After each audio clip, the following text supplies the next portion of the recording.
신앙생활하면서 십자가라는 말을 우리가 수도 없이 듣곤 합니다. 그래서 흔히들 십자가는 우리 신앙의 중심이다, 이렇게 얘기를 많이 하고 우리가 살아가고 있죠. 곧 우리가 주목하고 우리가 믿고 우리가 따르는 것은 곧 뭐라는 거예요? 십자가라는 거예요. 우리 신앙의 중심부에 뭐가 있다라는 거예요? 십자가가 있다라는 거예요. 여러분, 십자가가 있으십니까? 그런데 물어봅니다. 십자가가 무엇입니까? 라고 각자에게 질문을 던져보면 생각보다 십자가를 온전히 안다는 게 그리 쉽지 않다라는 거예요. 여러분, 물어보면 여러분 답을 할 수 있겠어요? 뭐 어느 정도는 할 수 있겠죠. 여러분, 십자가를 믿고 십자가를 따른다라고 하지만 온전히 십자가를 이해하는 사람은 아무도 없을 것입니다. 아는 것보다 어쩌면 모르는 게 더 사실인지도 몰라요, 여러분. 자, 그래서 그럼에도 오늘 십자가에서 두 가지 의미를 살펴보고자 합니다. 첫 번째, 우리는 흔히 보통 불행한 일을 만나면 야, 그게 내 십자가야, 이렇게 얘기하는 분들 있죠, 여러분. 어려운 일들, 힘든 일을 만나면 야, 그게 내 십자가야, 그렇게 얘기합니까? 안 합니까? 하잖아요, 여러분. 육신의 질병을 겪고 있는 분들, 그 질병 때문에 야, 이건 내가 평생 지고 가야 될 십자가다라고 이렇게 생각합니다, 여러분. 우리 인생 가운데 어려운 일을 당하고 그 어려움이 주는 고통이 깊어지면 우리는 흔히 어떻게 합니까? 하나님을 원망하죠, 여러분. 하나님은 내 인생의 고통에는 아무 관심이 없구나, 그렇게 오해할 때가 많습니다, 여러분. 내가 이런 고통을 당하고 있는데 하나님은 도대체 어디에 계신가? 아마 이런 질문을 다들 한 번쯤은 하고 사셨을 거예요, 여러분. 우리 인생은 그래서 고난의 삶이다, 이렇게 얘기를 합니다, 여러분. 우리가 고통당할 때 하나님 어디 계셨어요? 그 고통에 대해서 외면하는 하나님으로 생각할 때가 많습니다, 여러분. 그래서 우리는 그 답을 어디서 찾아야 되냐? 십자가에서 찾아야 되는 것이에요. 십자가는 하나님이 우리의 고통 바깥에 계시는 분이 아니라 고통 안으로 들어오신 가장 큰 사건이 있다면 뭐예요? 그게 십자가 사건인 것이에요. 그렇잖아요, 여러분. 그리스도가 누구이십니까? 하나님의 아들이라고 얘기하잖아요. 하나님의 아들이, 그분은 곧 하나님이시라는 얘기인 것이에요. 그런데 그분이 육신의 몸을 입고 이 땅에 오셨다라는 것이죠. 그분이 육체를 입고 오신 사건, 하나님이 인간이 되신 사건 그 자체가 고통이겠어요? 고통이 아니겠어요? 고통이죠. 오늘 여기서 여러분 모두를 향해서 다 이제부터 인간에서 개미가 되거라 하면 좋아할 사람 누가 있어요? 아무도 없어요. 고통이라고 생각할 거예요. 똑같은 거예요, 여러분. 그런데 주님이 이 땅에 인간의 몸을 입고 오셨다는 거예요, 여러분. 하나님이 인간 되신 사건 자체가 이해할 수 없는 부분인 것이죠. 어떻게 하나님이 인간이 될 수 있어? 우리는 그래서 하나님께서 우리가 당하는 고통이 무엇인지를 잘 모르는 분으로 이해합니다. 그러나 그렇지가 않다라는 거예요, 여러분. 하나님도 고통을 당하셨는데 그게 뭐예요? 그게 십자가인 것이에요. 십자가는 우리가 개발하고 선택한 사형법 중에 가장 혹독한 처형법이 뭐예요? 십자가 처형이잖아요, 여러분. 그런데 주님이 나를 위해서 그 극한 십자가의 형벌을 받으셨다, 이해가 됩니까? 여러분, 죽임을 당하신 하나님이라는 개념은 어느 종교에서도 찾아볼 수가 없어요. 어떻게 신이 죽임을 당해? 어떻게 하나님이 날 위해 죽을 수 있어? 말도 안 되는 얘기잖아요. 다른 종교에서는 찾을래야 찾을 수 없는 부분인 것이에요, 여러분. 그런데 불교는 어때요, 여러분? 불교는 죄송하지만 철학이에요, 철학. 기독교는 사상도 아니고 철학도 아니고 도덕도 아니고 좋은 어떤 가르침을 가진 어떤 공자나 맹자가 가르친 현자의 이야기도 아니란 거예요. 하나님의 아들이신 그분이 인간의 몸을 입고 이 세상에 오셔서 날 위하여 십자가를 지신 이야기, 이게 십자가인 거예요. 우리는 이 지점에서 깊이 생각해 봐야 돼요. 그래서 십자가의 고통은 내가 이해하고 생각하는 그 범위를 이미 뛰어넘어선 거예요, 여러분. 그러니까 이해가 안 되죠, 좀. 잘 이해 안 되는 부분이에요. 그러니까 이해가 안 되니까 어때요? 십자가가 가슴 깊이 안 다가오는 거예요. 피부로 안 다가오는 거예요. 주님은 고통의 끝자락까지 가보신 분이에요, 여러분. 육체를 입고 인간이 가질 수 있는 고통의 끝 터널까지 가봤다는 거예요. 주님은 그래서 우리가 고통당할 때 머리로 이해하신 분이 아니라 온몸으로 이해하신 있는 분이십니다. 그래서 나만 고통을 당하는 것이 아니라 주님도 그 고통을 잘 알고 계셔요. 우리는 십자가에서 고통당하신 예수님을 믿는 것입니다. 그 안에 주님이 우리의 모든 고통을 충분히 이해하시는 분이구나, 그걸 믿는 거예요, 여러분. 그래서 우리가 고통 속에 있을수록 주님은 우리에게 더 가까이 다가오시는 것이에요.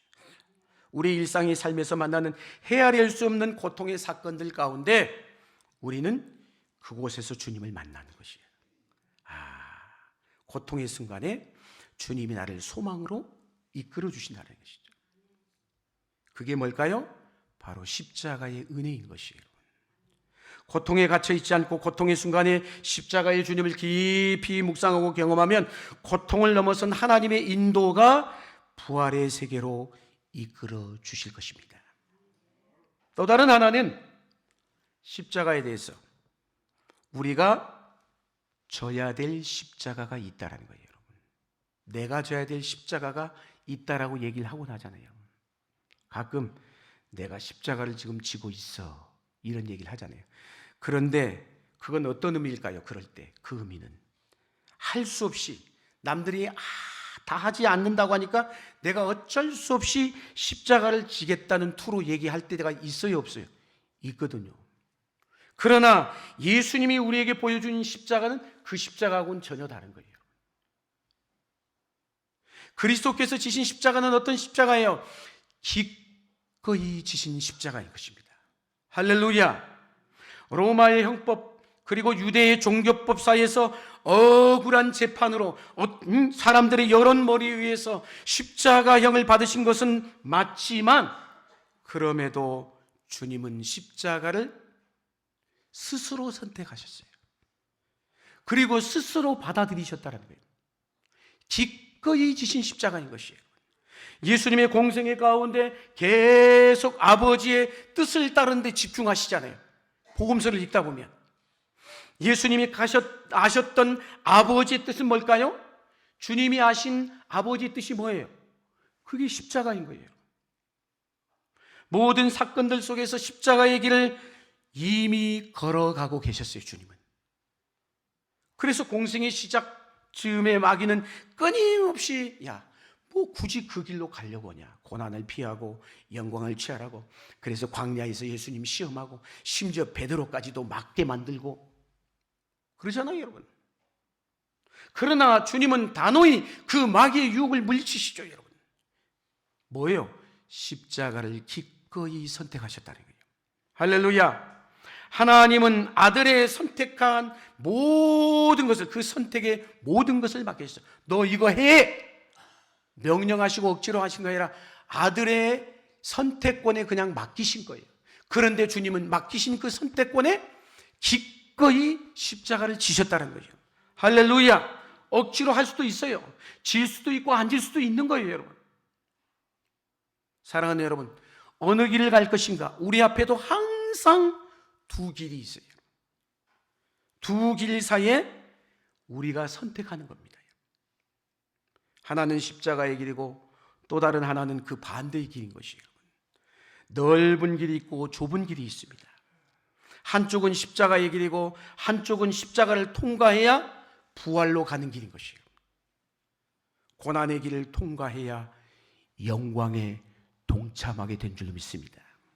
그러면 결론적으로 오늘 드리고자 하는 말씀, 이 십자가를 지려면 어떻게 해야 되느냐라는 것이에요. 자, 23절 말씀 같이 한번 읽겠습니다. 십자가를 지는 23절 말씀 한번 읽겠습니다. 시작.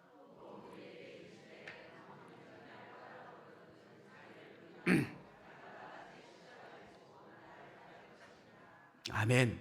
이 말씀 알아요, 몰라요? 다 알아. 모르는 사람 아무도 없어. 십자가를 지는 길은 어떤 길이라고 말하고 있어요? 자기를 부인하는 것이다 라고 얘기했어요. 신앙의 끝은 끝없는 우리의 훈련 중에 하나가 뭔지 아세요? 끊임없이 주님 오시는 그날까지 끊임없이 우리가 해야 되는 훈련 과목 뭘까요? 자기 부인인 거예요. 자기를 부인해야 각자의 십자가를 지고 그리스도를 따를 수가 있는 거예요. 여러분. 자기 부인하지 않고는 주님을 따를 수가 없어요. 여러분. 자기를 부인하는 것은 뭘까요? 내 자아를 십자가에 못 박는 거예요. 여러분. 근데 세상은 어때요? 그 길하고 정반대의 길을 가라고 하잖아요. 뭐 그 길로 가려고 하냐, 힘들게. 자기 부인이 아니라 어때요? 세상은 자꾸 자기를 높이라고 합니다. 자기를 극대화시키라고 합니다. 뭘 그렇게 자존심 구기는 삶을 사냐? 자존심을 살리며 멋져 보이는 삶을 살아가도록 고생하지 않고 영광을 추구하는 일을 세상은 자꾸 이야기하고 가르쳐 줍니다. 우리가 이 세상의 평가에 여러분 목을 메고 살면 결코 자기 부인할 수가 없어요. 자기 부인이 아니라 끊임없이 우리는 자기를 숭배하는 삶을 살아야 되는 것이에요. 우리는 그런데 어때요? 사람들의 평가에 몰두할 때가 많아요. 누가 뭐라고 하면 그거에 참 예민하잖아요. 여러분. 세상은 끊임없이 더 유명해져라, 더 높아져라, 너를 드러내라, 너를 자랑하라, 너의 성공을 모든 사람에게 알게 하라, 그러잖아요. 여러분. 세상은 어떻게 하든지 간에 모든 것을 동원해 너를 드러내라고 얘기를 합니다. 자신의 만족이나 자신을 즐겁게 하는 것이 목적이 되면 여러분 십자가와 멀어질 수밖에 없어요. 그래서 자기를 부인하는 것, 여기 서 있는 저부터가 무지무지 어려운 거예요. 그래서 함께 그래도 말씀을 나누고 있는 거예요. 저도 잘 안 되는 거예요. 그리스도는 우리의 자존심을 살려주기 위해서 십자가를 지신 게 아니란 말이에요. 여러분. 세상에서 우리가 성공하려고 애를 쓰면 나도 모르게 자꾸 십자가와 멀어지는 것이에요. 여러분. 우리는 일시적으로 우리를 만족하게 하고 즐겁게 해주는 것에 마음을 빼앗길 때가 많아요. 여러분. 그러나 십자가는 어떤 것입니까? 나를 감추는 거예요. 여러분. 십자가는 눈에 띄지 않는 것입니다. 여러분. 우리는 두 가지 길 중 하나만 선택해야 돼. 두 가지 다 선택할 수 없어요. 하나를 선택하는 거예요. 지금은 그래서 그 길이 패자처럼 살지 모르지만 나중에 승자처럼 살 것인가? 아니면 지금은 승자처럼 살지만 나중에 패자처럼 살 것인가? 언제나 그 결정의 기준은 뭐예요? 십자가인 것이에요. 그리스도의 십자가는 지금 보면 완전한 패자로 보여요. 패자로. 그러나 그것이 승리의 길인 줄 믿습니다. 십자가는 자세히 보지 않으면 대충 보면 영락없이 실패작이야. 아, 저거 실패했구나. 무기력해 보여요, 여러분. 자기 주관이 전혀 없어 보이고 전혀 매력적이지가 않아요, 여러분. 십자가 그 자체로 보면은 고개를 숙일 수가 없어. 정의를 표하기가 어려워요, 여러분. 참혹하게 십자가의 형태로 여러분 온몸이 비틀어져 매달려 축 늘어져 있는 그리스도를 생각해 보십시오. 거기에다 어떻게 찬양과 경배를 돌리기가 쉽겠어요? 어려워요. 여러분. 대개는 십자가를 바라보며 고개를 돌리거나 놀라서 도망가 버립니다. 처절하게 죽어 매달린 예수는 그러나 그래서 인간적으로 보면 실패 중에 실패로 보이는 거예요, 여러분. 그래서 사도 바울이 고린도전서 1장 22절에서 24절 말씀 우리 한번 읽겠습니다. 시작. 우리는 십자가에 못 박힌 그리스도를 전하니 유대인에게는 거리끼는 것이요 이방인에게는 미련한 것이라. 24절. 오직 부르심을 받은 자들에게는 유대인이나 헬라인이나 그리스도는 하나님의 능력이요 하나님의 지혜니라. 아멘. 오직 부르심을 받은 하나님의 믿음을 가진 사람들에게는 그리스도의 십자가는 하나님의 능력이고 하나님의 지혜이지만 유대인들에게는 거리끼는 것이고 이방인들에게는 미련하게 생각한다는 거예요. 여러분.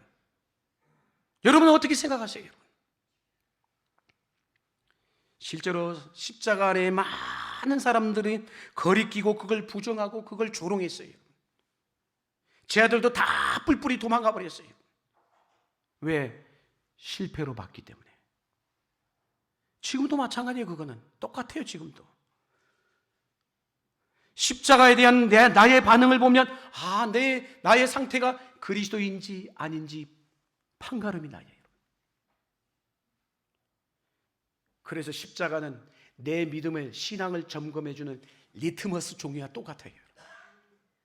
십자가 앞에서 내가 반응이 무엇인가가 내 신앙이 있는지 없는지 유무를 판결하는 바로미터가 되는 것이에요. 내가 참된 성도인지 아닌지를 결정하는 기준은 딴 데 있는 게 아니에요. 딱 하나인데 그게 뭐예요?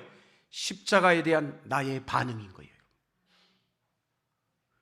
의외로 많은 사람들은 그 십자가를 많이 얘기합니다. 우리도 얼마나 십자가 얘기 많이 하고 찬송도 하고 기도 가운데도 십자가 얘기가 얼마나 많이 나옵니까? 그럼에도 정작 나 자신은 십자가 앞에 별로 관심이 없어.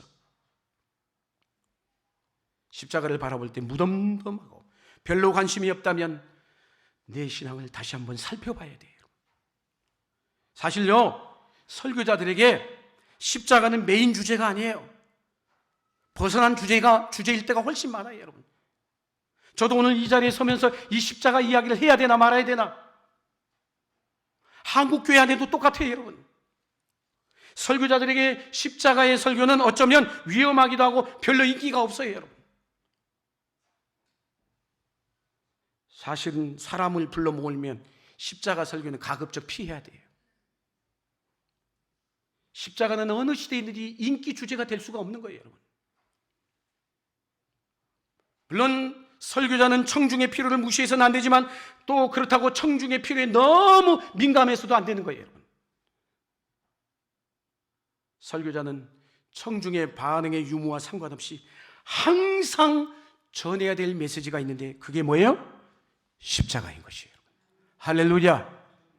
바울은 십자가야말로 하나님의 능력이고 하나님의 지혜다라고 얘기했어요. 갈라디아서 6장 10절에 14절에 사도 바울이 뭐라고 고백합니까? 한번 읽겠습니다. 시작. 그러나 내게는 우리 주 예수 그리스도의 십자가 외에 결코 자랑할 것이 없으니 그리스도로 말미암아 세상이 나를 대하여 십자가에 못 박히고 내가 또한 세상에 대하여 그러하니라. 아멘.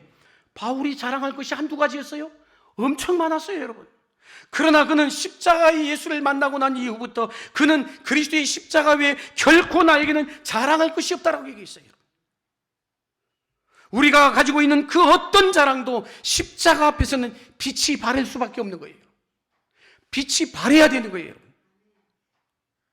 지금은 내가 자랑하는 것을 굉장한 것처럼 여기지만 시간이 흐르고 세월이 흐르면 그건 아무것도 아닌 거예요, 여러분. 바울이 그걸 깨달은 거예요. 빌립보서를 보면 사도 바울은 자랑할 것이 매우 많은 자였음을 우리가 말씀을 통해 봅니다. 한두 가지가 아니었어요. 그런데 그가 십자가를 만나고 나니 그리스도의 십자가 외에 자랑할 것이 아무것도 없다는 거예요. 세상의 모든 자랑들이 그 앞에 빛을 발할 수밖에 없는 거예요. 그래서 고린도전서 2장 2절에 뭐라고 얘기합니까? 바울의 고백이죠. 한번 읽겠습니다. 내가 너희 중에서 예수 그리스도와 그가 십자가에 못 박히신 것 외에는 아무것도 알지 아니하기로 작정하였습니다. 할렐루야. 사도 바울은 알다시피 당대의 가장 하이클래스라고 여기는 가말리엘 문화에서 최고의 학문을 배웠던 자예요. 그리스도의 십자가의 도를 깨닫고 나면 다른 지식은 아무것도 아니라는 얘기인 거예요. 그래서 그리스도의 십자가만이 진짜 하나님의 지혜요, 하나님의 능력이라는 것을 발견했기 때문에 바울은 모든 것을 걸고 그 십자가의 도를 따라 걸어갔고 그 도를 위해 죽겠다라는 고백을 한 거예요. 그러면서 빌립보서 3장 10절 11절 우리 한번 읽겠습니다. 시작.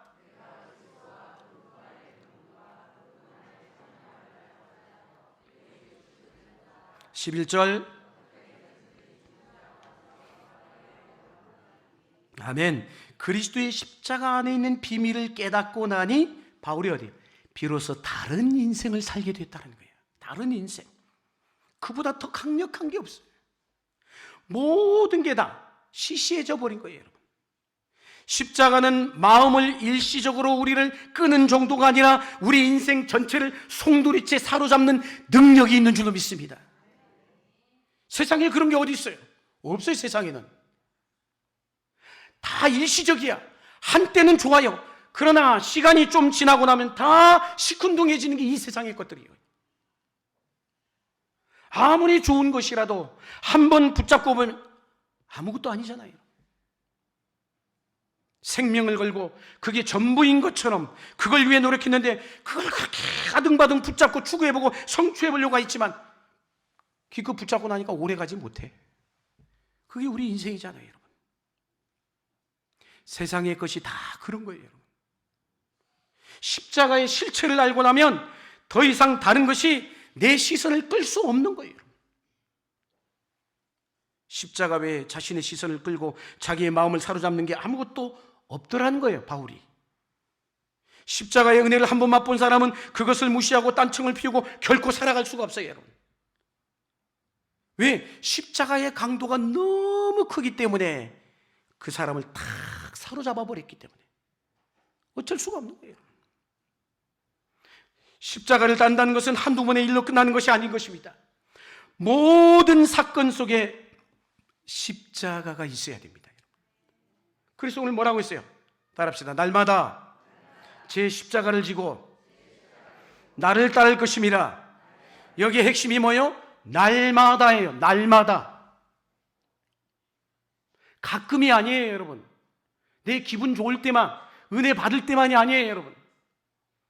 매일의 삶 속에서 십자가를 져야 하는 것이에요. 모든 선택과 결정의 중심에 무엇이 있어야 된다? 십자가가 있어야 되는 거예요. 한순간이라도 십자가를 놓쳐버리면 우리의 신앙은 길을 잃고 말아요. 십자가가 없으면 우리 신앙은 금방 타락해버리고 말아요. 곁길로 빠져버리고 말아요. 우리는 자칫하면 십자가를 놓치기 쉽습니다. 인간의 본성과 거스르는 것이기 때문에 그러므로 매 순간 십자가를 져야 되는데 그게 도대체 어떤 것일까요? 갈라디아서 2장 20절. 우리가 아는 유명한 성경 구절이죠. 같이 한번 읽겠습니다. 시작.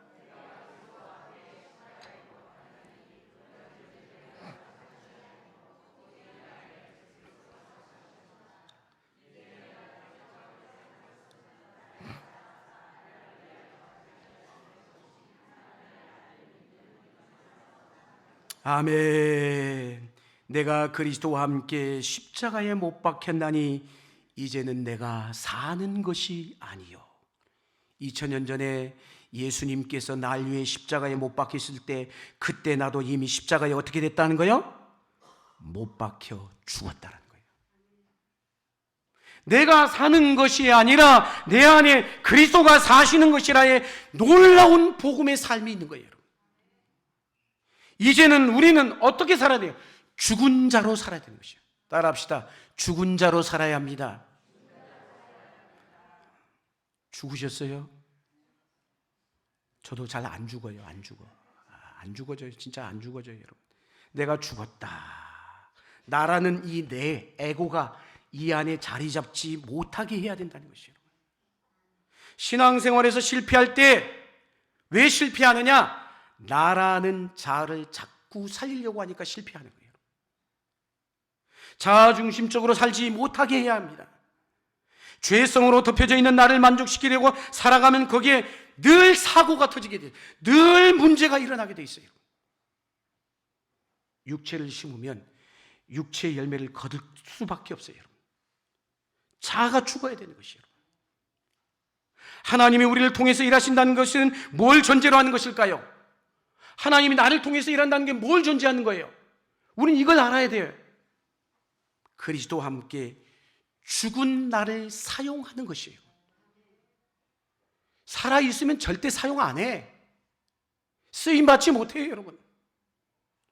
하나님의 관심은 내가 무엇을 하느냐가 아니에요, 여러분. 하나님의 관심은 내가 죽었는가, 그리스도와 함께 죽었는가, 여기에 관심이 있어요. 내가 죽어있지 않다면 겉으로 보기에는 아무리 훌륭한 일을 하고 멋진 일을 하고 있는지 모르지만 자기를 높이고 자기를 만족시키고 성취하고 자기를 극대화하기 위해서 살아가고 있는 것이에요. 그러면 어떻게 해야 됩니까? 그런 사람은요, 그런 사람은 오히려 열심히 하면 할수록 십자가의 대적자가 되는 거예요. 그러므로 우리는 날마다 계속해서 끊임없이 확인해야 되는 건 뭘까요? 내가 그리스도와 함께 십자가에 못 박혔는가? 나는 죽고 그리스도가 사는 삶을 살 때 하나님은 비로소 나를 통하여 그리스도가 드러나고 그리스도께서 영광을 받으시고 그리스도가 사시는 은혜가 우리 가운데 있게 될 줄로 믿습니다. 우리가 죽으면, 내가 죽으면 그리스도가 일하십니다. 내가 죽으면 그리스도가 드러나게 되어 있습니다. 남들이 알아주지 않는데도 늘 그 자리에서 물질을 쓰고 모든 수고를 하며 10년, 20년 묵묵히 그 자리에서 시험 하나 안 들고 헌신할 수 있다면 어떻게 그럴 수 있는 거예요? 죽었기 때문인 것이에요. 그리스도와 함께 죽었기 때문인 것이에요. 죽어야만 그게 가능한 거예요, 여러분. 죽지 않으면 다른 사람이 자기의 수고를 알아주지 않을 때 시험에 들 수밖에 없어요. 시험에 드는 이유가 뭘까요? 죽지 않아서인 거예요. 그리스도와 함께 십자가에 죽지 않으면 그리스도와 함께 살아가는 게 결코 쉽지가 않아요. 여러분. 성도는 죽는 것이 어렵지 않도록 날마다 훈련해야 돼요. 훈련. 십자가를 아는 신자는 잘 죽어야 합니다. 죽는 것이 쉬어야 됩니다. 억울하게 죽으면 안 돼요, 여러분. 그리스도는 십자가에 죽으시면서 결코 억울해 하시지 않으셨어요. 기꺼이 즐겁게 죽으셨어요. 제가 이 말을 하면서도 저도 참 쉬운 일이 아니에요, 이게. 우리가 함께 이루어내야 될 일인 것이에요. 어떤 분은 그래요. 왜 나만 죽어야 합니까? 그렇게 얘기하는데 걱정하지 마세요. 십자가가 답이에요. 잘 죽으면 어떻게 될까요? 다시 사는 은혜가 있어요, 여러분. 할렐루야. 우린 죽는 것만 생각하죠. 잘 죽으면 다시 살아나게 돼 있어요. 배추가 소금에 잘 죽어야 맛있는 김치로 탄생하는 것처럼. 할렐루야. 내가 죽으면 나라는 존재가 없어지는 줄 알지만 그렇지가 않아요, 여러분. 죽어야 우리 주님이 나를 살려주십니다. 죽지 않으려고 하면요, 다른 사람이 나를 죽이려고 해. 십자가 원리만 지키면요, 세상의 모든 문제가 다 풀리게 돼 있어요. 자신이 먼저 죽으면 되는 거예요. 그러면 내가 죽었기 때문에 죽일 자가 없는 거예요, 여러분. 죽이든 살리든 상관없습니다. 내가 완전히 죽으면 됩니다. 우리는 그러나 혼자 죽는 게 아니에요. 내가 죽어도 내가 죽는 게 아니고 그리스도와 함께 죽는 것입니다. 그러면 그리스도와 함께 살아나는 것이에요. 내가 죽는 이유가 있다면 뭘까요? 그 사건 때문에, 그 사람 때문에 죽는 게 아니에요, 여러분. 그리스도 때문에 죽는 거예요, 여러분. 그리스도 때문에 죽는 거예요. 예수님 때문에. 그리스도가 죽으셨기 때문인 것이에요. 내가 죽어야 부활로 인도하십니다. 그리스도가 죽으셨는데 내가 죽지 못할 이유가 하나도 없잖아요. 우리가 죽으면 그리스도가 드러납니다. 매일 우리의 일상과 가정과 모든 삶 속에 십자가의 원리, 그리스도와 함께 십자가에 못 박혀 죽는 삶을 살아간다면 반드시 승리의 길로 이끌어 주실 줄로 믿습니다. 거기에 비밀이 있는 것이에요. 하나님이 우리에게 보여주시려고 하셨던 가장 위대한 역사는 십자가였습니다.